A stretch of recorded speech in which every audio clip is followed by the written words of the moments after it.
അഗ്നി 4 നമ്മുടെ കയ്യിൽ കിട്ടിയിരിക്കുകയാണ്. അതും അതിൻ്റെ സ്പെഷ്യൽ ബോക്സിൽ തന്നെയാണ് കിട്ടിയിരിക്കുന്നത്. സോ അപ്പോൾ എന്താണ് ഇതിൻ്റെ സ്പെഷ്യാലിറ്റി എന്ന് ചോദിച്ചാൽ ആദ്യം തന്നെ ഇങ്ങനൊരു ബോക്സ് ഇതാദ്യമാണ്. ഇങ്ങനെ തുറക്കുമ്പോൾ Hi Pradap, Agni 4 is here and it wouldn't be the same without you. ഇങ്ങനെ ഒരു അനൗൺസ്മെൻറ്റും കാര്യങ്ങളൊക്കെ ആയിട്ട് നമ്മളെ വെൽക്കം ചെയ്തുകൊണ്ടാണ് ഈ ബോക്സ് ഓപ്പൺ ആയത്. എന്തായാലും അഗ്നി 4 ഇന്ത്യൻ ഫോണുകൾ എടുക്കണം എന്നാഗ്രഹിക്കുന്നവരെ സംബന്ധിച്ച് ഒരു നല്ല ഫോൺ ആവാനുള്ള സാധ്യതയുണ്ട്. ഇതിൻ്റെ പ്രോസറും മറ്റ് ഫീച്ചേഴ്സും എല്ലാം കാണുമ്പോൾ എല്ലാം ഉണ്ട് ഇതിനകത്ത്. ഞാനൊന്ന് കാണിക്കാം, അൺബോക്സ് ചെയ്ത് വിശദമായിട്ടുള്ള കാര്യങ്ങളൊക്കെ ഒന്ന് കാണിച്ചു തരാം. ഇഷ്ടപ്പെടുന്നുണ്ടോ, എന്താണ് നിങ്ങളുടെ ഐഡിയ എന്നുള്ളത് തീർച്ചയായിട്ടും കമൻറ്റായി ഷെയർ ചെയ്യാൻ മറക്കണ്ട. അപ്പോൾ ആദ്യം നമുക്ക് ഈ വമ്പൻ ബോക്സിനകത്ത് ആ ചെറിയ ബോക്സിനെ ഇങ്ങോട്ട് എടുക്കാം. ഈ വലിയ ബോക്സിനകത്ത് ചെറിയൊരു കാർഡ് ഉണ്ട്, അഗ്നി 4 ഫയർ ഫോർ മോർ എന്നൊക്കെ എഴുതിക്കൊണ്ട്. അതിൻ്റെ അടിയിൽ ആണ് നമ്മുടെ ഫോൺ ഇരിക്കുന്നത്. നമ്മുടെ ഫോൺ കയ്യിൽ കിട്ടിയിരിക്കുകയാണ്. ഈ വലിയ ബോക്സ് നമുക്ക് അങ്ങോട്ട് മാറ്റി വയ്ക്കാം. സോ അപ്പോൾ നമ്മൾ അഗ്നി 4 ഓപ്പൺ ചെയ്യുകയാണ്. ഓക്കെ, മുകളിൽ തന്നെ ഫോണാണ് ഇട്ടിരിക്കുന്നത്. സോ അപ്പോൾ ഇതാണ് അഗ്നി 4. ഇതിൻ്റെ ഡിസൈൻ നിങ്ങൾക്ക് ഇവിടെ കാണാം. ഇത് നന്നായിട്ടുണ്ട് ഗൈസ്. ഇതിൻ്റെ ഇമേജ് കണ്ടപ്പോൾ ഞാനിത് നന്നാവോ എന്നൊരു സംശയം പ്രകടിപ്പിച്ചിരുന്നതാണ്. ബട്ട് ഇത് വന്നിട്ട് വളരെ നന്നായിരിക്കുന്നു. ഇതിന് വേറൊരു കളർ കൂടിയുണ്ട്. ഇത് ഫാൻറ്റം ബ്ലാക്ക് എന്ന കളറാണ്. ഇതിന് ആക്ച്വലി ലൂണാർ മിസ്റ്റ് എന്ന് പറഞ്ഞ കളർ കൂടിയുണ്ട്. അത് കുറച്ചും കൂടി നന്നായിട്ടുണ്ടെന്ന് തോന്നി. ഇത് മോശമല്ല, അത് കുറച്ചുകൂടി നന്നായിട്ടുണ്ടെന്നാണ് തോന്നിയത്. നല്ല ഒരു ബെൽറ്റും കാര്യങ്ങളൊക്കെയാണ് ഇതിന് കൊടുത്തിരിക്കുന്നത് കേട്ടോ. ഇതിലേക്ക് വരാൻ ബോക്സിൽ വേറെ എന്തൊക്കെയാണ് ഉള്ളതെന്ന് കൂടി നോക്കണ്ടേ. ഫ്രീ സർവീസ് അറ്റ് ഹോം അങ്ങനെ ഒരു ഓഫർ കൂടി ഉണ്ട്. അതിൻ്റെ ഒപ്പം ഇതിൽ കാണിക്കുന്നുണ്ട്. അഗ്നി 4 എന്ന ബോക്സിനകത്ത് കേസ് ഉണ്ടാവണം, ഉണ്ട്. നല്ല സ്ട്രോങ് അടിപൊളി കേസാണ് കൊടുത്തിരിക്കുന്നത്. സോ അപ്പോൾ കേസ് ഉണ്ട്. പിന്നെ ചാർജർ ഇരിക്കുന്നു. 66 വാട്ടിൻ്റെ സൂപ്പർ ഫാസ്റ്റ് ചാർജിങ് ആണ് സപ്പോർട്ട് ചെയ്യുന്നത്. Type C to C cable തന്നെയാണ് കൊടുത്തിരിക്കുന്നത്. അതും നന്നായി. സോ അപ്പോൾ അത്രയും കാര്യങ്ങളാണ് ബോക്സിൽ. ഈ ബോക്സ് അങ്ങോട്ട് മാറ്റി വയ്ക്കാം. സോ അപ്പോൾ ലാവ അഗ്നി 4 എന്ന ഫോൺ നമ്മുടെ കയ്യിൽ കിട്ടിയിരിക്കുകയാണ്. നൈസ് ആയിട്ടുണ്ടല്ലേ. ഇന്ത്യയുടെ ഫയർ ലാവ അഗ്നിയാണ് നമ്മുടെ കയ്യിലിരിക്കുന്നത്. അഗ്നി 4. അപ്പോൾ ഇതിൻ്റെ കാര്യങ്ങളിൽ ആദ്യം തന്നെ ബിൽറ്റ് വളരെ നന്നായിട്ടുണ്ട്. കാരണം മെറ്റൽ ഫ്രെയിമൊക്കെ കൊടുത്തുകൊണ്ട് തന്നെയാണ് ഈ ഒരു പ്രൈസിനും ഇവർ ഈ ഫോൺ ഇറക്കിയിരിക്കുന്നത്. 20,000 താഴെയാണ് ഇതിൻ്റെ പ്രൈസിലേക്ക് ഞാൻ വരാം. അതിന് മുൻപ് നല്ല മെറ്റൽ ഫ്രെയിമൊക്കെയുള്ള നല്ലൊരു ഫിനിഷ്. നമുക്ക് 20,000 രൂപ റേഞ്ചിലെ ഫോൺ, 20-25 രൂപയുടെ ഇടയിലെ ഫോൺ എന്ന് പറയുമ്പോൾ കിട്ടുന്നത് ഏറ്റവും നല്ല പ്രീമിയം ഫീൽഡ് തന്നെയാണ് ഇത് ചെയ്തിരിക്കുന്നത്. മെറ്റൽ ഫ്രെയിം ഒക്കെയാണ്. ബാക്കിൽ AG ഗ്ലാസ് പ്രൊട്ടക്ഷൻ ആണ്. അലുമിനിയം അലോയ് മെറ്റൽ ഫ്രെയിം ആണ് വരുന്നത്. 1.7 mm ആണ് ഇതിന്റെ ഫ്രെയിമിന്റെ ബെസിൽസ് വരുന്നത്. ഫ്രെയിം അല്ല, ഈ ഒരു ഡിസ്പ്ലേയുടെ സൈഡിലുള്ള ബെസിൽസ് വരുന്നത്. അതായത് വളരെ സ്ലിം ആയ ബെസിലോട് കൂടി പഞ്ച് ഹോൾ ഡിസ്പ്ലേ ആണ് സെറ്റ് ചെയ്തിരിക്കുന്നത്. ഡിസ്പ്ലേയിലേക്ക് വരാം. അതിനു മുമ്പ് ഗൊറില്ല ഗ്ലാസ് പ്രൊട്ടക്ഷൻ ഒക്കെ കൊടുത്തിട്ടുണ്ട്. IP64 dust and splash resistance വരുന്നുണ്ട്. എഡ്ജ് ലൈറ്റിംഗ് പോലുള്ള ഫീച്ചർ ഒക്കെ വരുന്നുണ്ട്. അതായത് എഡ്ജിൽ ലൈറ്റ് തെളിയും വേണമെങ്കിൽ നിങ്ങൾക്ക് ആ ഫീച്ചേഴ്സ് ഒക്കെ ഉണ്ട്. ഇൻ ഡിസ്പ്ലേ ഫിംഗർ പ്രിന്റ് സെൻസറാണ് വരുന്നത്. സ്മൂത്ത് ആയിട്ട് വർക്ക് ചെയ്യുന്നത് നിങ്ങൾക്ക് ഇവിടെ കാണാം. പിന്നെ ഇതിന്റെ സൈഡിൽ ഒരു ആക്ഷൻ കീയും വന്നിട്ടുണ്ട്. അതായത് ഈ റൈറ്റ് സൈഡിൽ താഴെയായിട്ട് ആക്ഷൻ കീ കൊടുത്തിട്ടുണ്ട്. ഒരുപാട് കാര്യങ്ങൾ, 100 കണക്കിന് ആപ്ലിക്കേഷനുകൾ ഇതിലേക്ക് സെറ്റ് ചെയ്യാം. ആപ്ലിക്കേഷനുകളും സെറ്റ് ചെയ്യാം, ഫംഗ്ഷൻസും സെറ്റ് ചെയ്യാം. സെറ്റിംഗ്സിൽ ആക്ഷൻ കീ എന്ന് പറഞ്ഞുകൊണ്ട് തന്നെ ഒരു ഓപ്ഷൻ തന്നെ കൊടുത്തിട്ടുണ്ട്. അതിനകത്ത് സിംഗിൾ ക്ലിക്ക് ചെയ്യുമ്പോൾ എന്ത് വർക്ക് ചെയ്യണം നിങ്ങൾക്ക് അതിൽ സെലക്ട് ചെയ്ത് കഴിഞ്ഞാൽ മുകളിൽ നോൺ, സൈലന്റ്, റിംഗ്, റെക്കോർഡിംഗ് അങ്ങനെയൊക്കെ ഉണ്ട്. പിന്നെ ആപ്ലിക്കേഷനാണ് ഓപ്പൺ ചെയ്യേണ്ടതെങ്കിൽ ആപ്ലിക്കേഷനുകളുടെ ഫുൾ ലിസ്റ്റും അവിടെയുണ്ട്. സോ പക്കവായിട്ട് സെറ്റ് ചെയ്യാം. ഇനി ഡബിൾ ക്ലിക്കിനും അതുപോലെ തന്നെ ഓപ്പൺ ഫ്ലാഷ് ലൈറ്റാണ് ഞാൻ കൊടുത്തിരിക്കുന്നത്. പല ഓപ്ഷനുകൾ കൊടുക്കാം. അതേപോലെ ലോങ് പ്രസ് ചെയ്യുമ്പോൾ എന്ത് വേണമെന്നുള്ളതിനും ഇവിടെ ഓപ്ഷനുകൾ കൊടുക്കാം. സോ അപ്പോൾ ഒരു കീ, 3 ഫങ്ഷൻസ്, അത് ഇഷ്ടംപോലെ ഓപ്ഷൻസ് ആണ് കൊടുത്തിരിക്കുന്നത്. അത് നന്നായി. പല ബ്രാൻഡുകൾ ഇത് കാണുന്നുണ്ടെങ്കിലും ഒരു 3-4-5 ഓപ്ഷനേ കാണാറുള്ളൂ. ബട്ട് ഇവർ കംപ്ലീറ്റ് ആയിട്ട് നമ്മുടെ ഫ്രീഡത്തിന് വിട്ടിരിക്കുകയാണ്. നല്ല കാര്യം.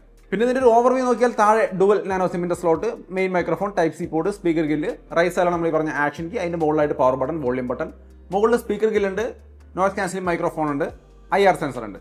ഇത്രയും കാര്യങ്ങളാണ്. ലെഫ്റ്റ് സൈഡ് ക്ലീൻ ആണ്. എന്നാൽ ഈ പറഞ്ഞതിലൊരു പ്രധാനപ്പെട്ട കാര്യമുള്ളത് ഈ USB-C എന്ന് പറഞ്ഞത് USB 3.2 തന്നെയാണ് കൊടുത്തിരിക്കുന്നത്. അത് സർപ്രൈസിംഗ് ആയിട്ട് തോന്നി എനിക്ക് ഈ ഒരു പ്രൈസിന്. സോ അപ്പോൾ ഇങ്ങനെയാണ് ഇതിൻ്റെ ഒരു ഓവറോൾ ലുക്ക് വൈസ് അഗ്നി അത്യാവശ്യം അഗ്നി ആയിട്ടുണ്ട്, നന്നായിട്ടുണ്ട്. ഡിസ്പ്ലേയിലേക്ക് വന്നു കഴിഞ്ഞാൽ നമുക്കിവിടെ കാണുന്ന പോലെ അത്യാവശ്യം നല്ല ക്വാളിറ്റി ഡിസ്പ്ലേ ആണ്. വിഷ്വൽ ക്വാളിറ്റി ഒക്കെ നിങ്ങൾക്ക് സ്ക്രീനിൽ കാണാം. 6.67 ഇഞ്ച് വരുന്ന AMOLED ഡിസ്പ്ലേ ആണ് കൊടുത്തിരിക്കുന്നത്. അതും 1.5K റെസൊല്യൂഷൻ തന്നെ കൊടുത്തിട്ടുണ്ട്. 120 Hz refresh rate. Always on display കാര്യങ്ങളൊക്കെ സപ്പോർട്ട് ചെയ്യുന്നുണ്ട്. വെറ്റ് ടച്ച് സപ്പോർട്ട് ഉണ്ട്. നനഞ്ഞ കൈ കൊണ്ടൊക്കെ ടച്ച് ചെയ്താലും വർക്ക് ചെയ്യുന്ന തരത്തിലുള്ള സംവിധാനങ്ങളൊക്കെ ഏർപ്പെടുത്തിയിട്ടുണ്ട്. ഡുവൽ സ്റ്റീരിയോ സ്പീക്കറാണ് വരുന്നത്. സൗണ്ട് ക്വാളിറ്റി ജസ്റ്റ് ഒന്ന് കേൾപ്പിക്കാം. കഴിഞ്ഞ ഒരു വീഡിയോയിൽ ഞാൻ സൗണ്ട് ക്വാളിറ്റി കേൾപ്പിക്കാൻ വിട്ടുപോയി എന്ന് പരാതി ഉണ്ടായിരുന്നു. വിട്ടുപോയത് തന്നെയാണ്, ഞാൻ മനഃപൂർവ്വം പറയാതിരുന്നതല്ല. ഇവിടെ ഞാനൊന്ന് സൗണ്ട് കേൾപ്പിച്ച് തരാം. ഡുവൽ സ്റ്റീരിയോ സ്പീക്കറാണ് വരുന്നത്. അത്യാവശ്യം ലൗഡാണ്. തരക്കേടില്ലാത്ത നല്ല സൗണ്ട് ക്വാളിറ്റിയും കാര്യങ്ങളൊക്കെ ഉണ്ട്. അപ്പോൾ ഡുവൽ സ്റ്റീരിയോ സ്പീക്കറും വരുന്നുണ്ട് ഇതിനകത്ത്. സോ വിഷ്വൽ ക്വാളിറ്റിയിൽ വേറെ വിഷയങ്ങളൊന്നും കണ്ടില്ല. നല്ല ഔട്ട്ഡോർ ഇൻഡോർ വിസിബിലിറ്റി വരുന്നുണ്ട്. 2400 നിറ്റ്സിന്റെ ലോക്കൽ പീക്ക് ബ്രൈറ്റ്നസ് ആണ് വരുന്നത്. സോ അത്യാവശ്യം നല്ല ബ്രൈറ്റസ്റ്റ് ആയ ഇൻഡോർ ഔട്ട്ഡോർ ഒക്കെ യൂസ് ചെയ്യാൻ പറ്റിയ നല്ല ക്വാളിറ്റിയുള്ള ഡിസ്പ്ലേ ആണ് കൊടുത്തിരിക്കുന്നത്. AMOLED ഡിസ്പ്ലേ ആണ്. സോ അപ്പോൾ ഡിസ്പ്ലേ ക്വാളിറ്റി നോ ഇഷ്യൂ. നല്ല ഡിസ്പ്ലേ ആണ്. ഇനി ഇതിൻ്റെ പെർഫോമൻസിലേക്ക് വന്നു കഴിഞ്ഞാൽ ഡൈമെൻസിറ്റി 8350 എന്ന് പറയുന്ന പ്രോസറാണ്. 4nm പ്രോസറാണ്, അത്യാവശ്യം നല്ല പ്രോസറാണ്. ഇതിന് മുമ്പ് നമ്മൾ വന്നിട്ടുള്ള പല നല്ല ഫോണുകളും നമ്മൾ കണ്ടിട്ടുണ്ട്. മോട്ടോ എഡ്ജ് 60 Pro നല്ല ഫോണെന്ന് നമ്മൾ അഭിപ്രായം പറഞ്ഞുള്ള ഒരുപാട് പേര് അഭിപ്രായം പറഞ്ഞിട്ടുള്ള ഫോണാണ്. അതിൽ ഈ പ്രോസറാണ്. ഓപ്പോ റെനോ അതിനകത്ത് ഈ പ്രോസറാണ്. വൺപ്ലസിൻ്റെ നോഡ് C5 മറ്റോ അതിനകത്തും ഈ പ്രോസറാണ്. അങ്ങനെ ഒട്ടനവധി നല്ല നല്ല ഫോണുകളിൽ ഈ പ്രൈസ് സെഗ്മെൻറ്റിൽ ഈ പ്രോസർ വന്നിട്ടുണ്ട്. സോ നല്ല ഫോണുകളിൽ വന്നിട്ടുള്ള നല്ല പ്രോസർ അത് തന്നെയാണ് ഇതിനകത്ത് ഇരിക്കുന്നത്. സോ ഇതും നല്ല പെർഫോമൻസ് തരുന്നുണ്ട്, നിങ്ങൾക്ക് ഇവിടെ കാണാം. ഇത്തവണ എനിക്ക് ഇതിനകത്ത് ഒരു ലാഗോ കാര്യങ്ങളോ അങ്ങനെ ഒന്നും തോന്നുന്നില്ല. വളരെ സ്മൂത്തായിട്ടും നൈസായിട്ടും വർക്ക് ചെയ്യുന്നുണ്ട്. സോ അത്യാവശ്യം നല്ല പെർഫോമൻസ് ഉള്ളൊരു ഫോണാണ്. ഗെയിമുകൾ ഞാൻ BGMI ഒക്കെ അവിടെ കളിച്ച് നോക്കുന്നുണ്ട്. 60 FPS നൈസായിട്ട് കളിക്കാൻ പറ്റുന്നുണ്ട്. അതിനപ്പുറത്തേക്ക് നിങ്ങൾ നോക്കേണ്ട, ഇതിനകത്ത് 60 FPS വരെയാണ് കാണുന്നത്. മറ്റ് നോർമലായ അസ്ഫാൾട്ട് പോലുള്ള ഗെയിമും ഞാൻ അവിടെ കളിച്ച് കാണിക്കുന്നുണ്ട്. സോ അത്യാവശ്യം ഗെയിമും കളിക്കാവുന്ന തരത്തിലുള്ള ഒരു പെർഫോമൻസ് സെറ്റപ്പ് ഉണ്ടെന്ന് സാരം. ആൻഡ്രോയിഡ് സ്കോറൊക്കെ 1.4 മില്യൺ റേഞ്ചിലാണ് വരിക. 4300 mm ഒരു VC ലിക്വിഡ് കൂളിംഗ് സിസ്റ്റവും വരുന്നുണ്ട്. ഗെയിം ബൂസ്റ്റർ മോഡൊക്കെ ഉണ്ട്, നിങ്ങൾക്ക് വേണമെങ്കിൽ ജസ്റ്റ് ബൂസ്റ്റർ കൊടുത്ത് ഉപയോഗിക്കാം. 8GB LPDDR5X റാം തന്നെ കൊടുത്തിരിക്കുന്നുള്ളൂ, നല്ല കാര്യമാണ്. 256GB UFS 4.0 സ്റ്റോറേജും കൊടുത്തിട്ടുണ്ട്. സോ റാം സ്റ്റോറേജ് എല്ലാം നന്നായിട്ടാണ് കൊടുത്തിരിക്കുന്നത്. വെറുതെ അല്ല, പെർഫോമൻസ് നന്നായിരിക്കുന്നത്.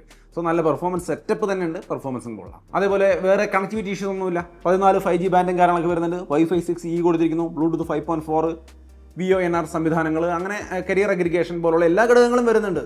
സോ നെറ്റ്വർക്കിനും വേറെ പ്രശ്നങ്ങളൊന്നുമില്ല. സോ നല്ലൊരു ഡീസൻറ്റ് ഓവറോൾ യൂസർ എക്സ്പീരിയൻസും കിട്ടും. അത്യാവശ്യം ഗെയിമും കളിക്കാം, നെറ്റ്വർക്കിനും പ്രശ്നമില്ല. സോ നല്ലൊരു പെർഫോമൻസ് സെറ്റപ്പ് ഈ ഒരു അഗ്നി 4 ഉൾപ്പെടുത്തിയിട്ടുണ്ട്. ഇനി ഇതിൻ്റെ ക്യാമറയിലേക്ക് വന്നു കഴിഞ്ഞാൽ അത്യാവശ്യം തരക്കേടില്ലാത്ത ക്യാമറ സെറ്റപ്പും ഉണ്ട്. ക്യാമറ ഇവർ കുറേ ഇമ്പ്രൂവ് ആവാനുണ്ടെന്ന് ഞാൻ പലപ്പോഴും പറഞ്ഞിട്ടുണ്ടായിരുന്നു. കുറച്ച് ഇമ്പ്രൂവ് ആയിട്ടുണ്ടെന്ന് പറയാം.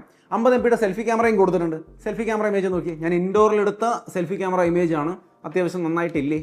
നിങ്ങൾക്ക് ഇഷ്ടപ്പെട്ടോ എന്ന് നോക്കുക കേട്ടോ.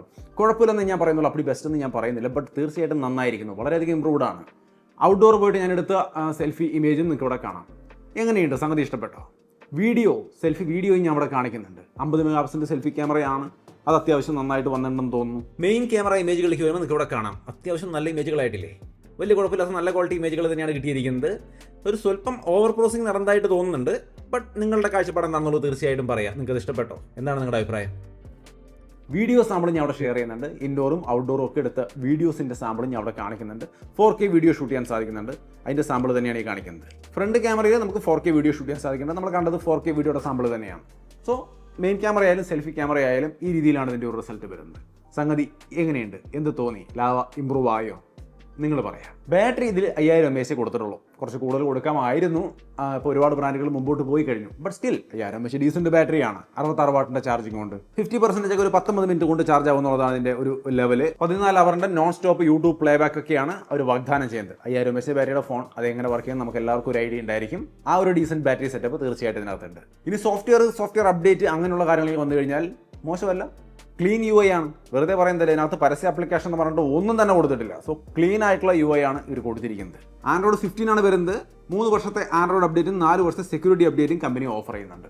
ഒട്ടനവധി ഫീച്ചറുകളുണ്ട് കേട്ടോ. ഇതിനകത്ത് നമ്മൾ പറയുകയാണെങ്കിൽ app lock, anti peeping, hide app hide ചെയ്യാനുള്ള options, notification, side application bar, നോർമലായിട്ടുള്ള ഒരുവിധം എല്ലാ ഫംഗ്ഷൻസും ഉണ്ട്. അത് കൂടാതെ സ്പെഷ്യൽ ഫംഗ്ഷൻസ് എന്ന് പറഞ്ഞൊരു ഏരിയ തന്നെയുണ്ട് നമുക്ക്. അതിൽ ഫ്ലിപ്പ് ടു സൈലൻറ്റ്, അതേപോലെ ആൻറ്റി ഫേക്ക് ടച്ച് മോഡ്, അങ്ങനെ AI circle search, app clone സംവിധാനങ്ങളുണ്ട്. കോൾ സമ്മറി, നമുക്ക് ചെയ്യുന്ന കോൾ റെക്കോർഡിങ് ചെയ്തിട്ടുണ്ടെങ്കിൽ അതിൻ്റെ റെക്കോർഡിങ്ങിൻ്റെ സമ്മറി AI പരിപാടി അതും ഇതിനകത്ത് വരുന്നുണ്ട്. അങ്ങനെയുള്ള ഒട്ടനവധി കാര്യങ്ങൾ നമുക്കിതിനകത്ത് ഡീഫോൾട്ടായിട്ട് തന്നെ കൊടുത്തിട്ടുണ്ട്. അപ്പോൾ നമുക്ക് ആ വക AI ഫീച്ചേഴ്സ് ഒക്കെ നോർമലി വർക്ക് ചെയ്യും. അതുകൂടാതെ സ്പെഷ്യലായിട്ട് ചില സംഭവങ്ങളുണ്ട്. വായു AI എന്നും പറഞ്ഞുകൊണ്ട് ഒരു AI ഐക്കൺ നിങ്ങൾക്ക് കാണാം, ഒരു ആപ്ലിക്കേഷൻ. നിങ്ങൾ ജസ്റ്റ് അതൊന്ന് ടാപ്പ് ചെയ്യുകയാണെങ്കിൽ അതിനകത്ത് ഒരുപാട് കാര്യങ്ങൾ, ഒരു ചാറ്റ് അസിസ്റ്റൻ്റ് തന്നെ ഉണ്ട്. നിങ്ങൾക്കൊരു പട്ടീനെ വേണമെങ്കിൽ നിങ്ങളുടെ സ്ക്രീനിൻ്റെ ഡെസ്ക്ടോപ്പിൽ വെക്കാൻ സാധിക്കും നമുക്ക് സംസാരിക്കാൻ വേണ്ടിയിട്ട്. അപ്പോൾ അതിന് വെച്ച് കഴിഞ്ഞാൽ ഏകദേശം ഇതുപോലെ ഡിസ്പ്ലേയുടെ ഫ്രണ്ടിൽ വന്ന് കിടക്കും പുള്ളിക്കാരൻ. ഒന്ന് ടാപ്പ് ചെയ്താൽ ചില ഒരു അനക്കവും നോട്ടവും ഹായ് പറച്ചിലും ഒക്കെ ഉണ്ട്. അങ്ങനെ ഇരിക്കുന്ന ഈ പുള്ളിയോട് നമുക്ക് ചാറ്റ് ചെയ്യാം എന്ത് കാര്യങ്ങൾ വേണമെങ്കിലും. അതായത് ഇപ്പോൾ ഇംഗ്ലീഷ് വിഷയത്തെക്കുറിച്ച് സംസാരിക്കുന്നു, അല്ലെങ്കിൽ മാത്സ് പ്രോബ്ലംസ് സോൾവ് ചെയ്യാനാണോ, അങ്ങനെ എന്ത് കാര്യം വേണമെങ്കിലും നമുക്ക് വോയിസിലൂടെ നമുക്ക് സംസാരിക്കാം. ഇതിനെ ടാപ്പ് ആൻഡ് ഹോൾഡ് ചെയ്യുമ്പോൾ നമുക്ക് വോയിസ് റെക്കോർഡ് ചെയ്യാം. ആ റെക്കോർഡിങ് മനസ്സിലാക്കിയിട്ടാണ് അത് റിപ്ലൈ ചെയ്യുന്നത്. സോ നമ്മുടെ ഫോണിൻ്റെ മുമ്പിൽ തന്നെ ഒരു അസിസ്റ്റൻറ്റ് നമുക്ക് ഹായും പറഞ്ഞിരിപ്പുണ്ടാവും. മാത്ത് ടീച്ചർ, അതായത് നമ്മുടെ കണക്ക് കാര്യങ്ങൾ, നമ്മൾ കൊടുക്കുന്ന കണക്കിനും കാര്യങ്ങൾക്ക് ആൻസർ കൃത്യമായിട്ട് പറയുന്ന പരിപാടി. ഇംഗ്ലീഷ് ടീച്ചർ എന്ന് പറഞ്ഞിട്ടുണ്ട്. ഇംഗ്ലീഷിൻ്റെ ഗ്രാമർ കാര്യങ്ങളൊക്കെ ചോദിക്കുക, അല്ലെങ്കിൽ എന്ത് കാര്യങ്ങളും ചോദിക്കാം. ഫീമെയിൽ കമ്പാനിയൻ അല്ലെങ്കിൽ മെയിൽ കമ്പാനിയൻ പോലുള്ള സംഭവങ്ങളൊക്കെ വരുന്നുണ്ട്. ഹോറോസ്കോപ്പ് വരുന്നുണ്ട്. AI ടെക്സ്റ്റ് അസിസ്റ്റൻറ്റ് എന്ന് വെച്ചാൽ അത് റൈറ്റിംഗ് ടൂൾ, ആ പരിപാടിയാണ്.